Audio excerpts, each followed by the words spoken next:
एक रहस्यमयी टापू जहां प्रकृति के नियम इंसानों की समझ से कहीं परे हैं। यह है स्कल आइलैंड, एक ऐसी जगह जहां हर कदम पर मौत मंडराती है। और इस द्वीप का सबसे एक हेलीकॉप्टर के नीचे दब गया। पास ही खड़ी एक औरत ने उसकी दर्द भरी आवाज सुनी और मदद के लिए दौड़ पड़ी। लेकिन वह अब खुद ऊपर उठ गया। औरत ने सिर उठाकर देखा तो दंग रह गई। सामने खड़ा था कई दर्जन मीटर ऊंचा एक विशालकाय गोरिल्ला। वह डर गई कि कहीं गोरिल्ला उस पर हमला न कर दे, मगर गोरिल्ला ने बस एक नजर उसकी तरफ देखा और फिर वहां से चला गया। औरत ने राहत की सांस तो ली, वह भी पीछे हटने वाला नहीं था। युद्ध शुरू हुआ। इंसानों का नेता, एक जिद्दी जनरल, पूरी तरह बदले की आग में जल रहा था। लेकिन उसने भूल की, क्योंकि इस द्वीप पर सिर्फ कौंग ही नहीं, और भी कई विशालकाय जीव रहते थे। खोजी दल को पानी शांत नहीं था। जंगल में चलते हुए वे एक सैनिक को बांस की डंडी से छिदा हुआ देखकर हैरान रह गए।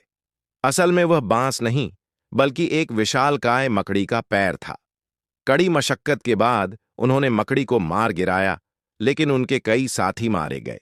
इधर कौंग नदी किनारे अपने घाव भर रहा था। अचानक उसने पानी से एक विशाल ऑक्टोपस खींच निकाला। ऑक्टोपस ने उसे जकड़ने की कोशिश की, मगर कौंग ने उसे टुकड़े टुकड़े कर दिया और वहीं खा गया।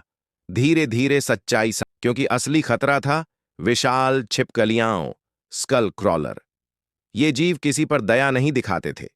कौंग ही एकमात्र था। कली प्रकट हो गई। कौंग और दैत्याकार छिपकली के बीच भीषण युद्ध छिड़ गया। लड़ाई पूरी रात चली और सुबह तक जारी रही।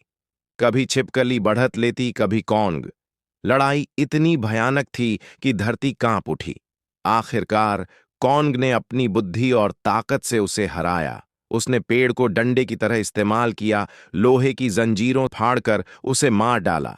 थकी हुई और घायल हालत में भी कौंग ने उस औरत की जान बचाई। उसने औरत को अपनी हथेली पर रखा, नरमी से नीचे उतारा और चुपचाप वहां से चला गया। उसकी आंखों में बस यही संदेश था, मुझे धन्यवाद की जरूरत नहीं, ये मेरा घर है और मैं इसकी रक्षा करता रहूंगा। तो दोस्तों, ये थी स्कल आइलैंड पर किंग कॉन्ग की रोमांचक और खतरनाक कहानी। इससे साबित होता है, शेयर कीजिए और ऐसे ही मजेदार किस्से और कहानियां देखने के लिए हमारे चैनल को सब्सक्राइब करना बिल्कुल मत भूलिए।